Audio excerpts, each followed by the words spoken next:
Gaso Lozar. Ja ću reći. Tajni gost je... Jel Rade Šerbedžija? Je.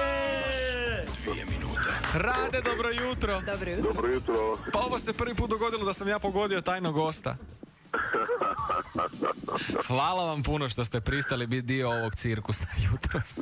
Okay. To je zbog Tom Cruise. Ovako, 3 pitanja na koje morate odgovoriti. Da. Ako se surfa internetom u zadnje vrijeme, portali su puni ovih golih ženski sa Zrća. Sve puno guzica i sisa, pa jel kad vam žena prođe pored kompjutera, a vi slučajno kliknete na to jer otvorite novi prozor od srama ili niste sramežljiv tip? Ja nisam sramežljiv uopće tip. Moja žena ne bi imala ništa protiv da ja gledam gole ženske na internetu, pored interneta, ali zaista ne otvaram te programe. Čujte, drugo pitanje je ovako možda malo nezgodnije. Jeste kad ženu nazvali tuđim imenom, ono u zanosu? O, Branka!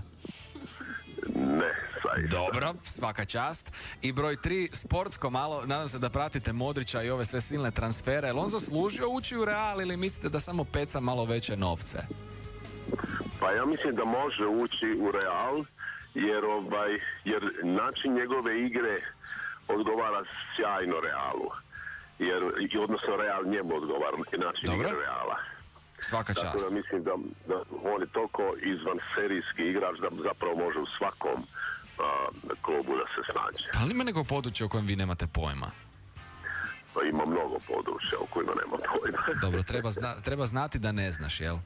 Da. Jel gužva na brodu, u promet, jel gust na pučini? Nije, evo sad sam ugasio motor, idem na Sarajevski filmski festival, večeras je film u kojem sam igrao, Ustanička ulica se zove, i večeras je na programu u Sarajevu, pa idem do Sarajeva skočiti na jedan dan. Hvala vam puno još jednom na jutros. Molim, doviđenja. Ćao.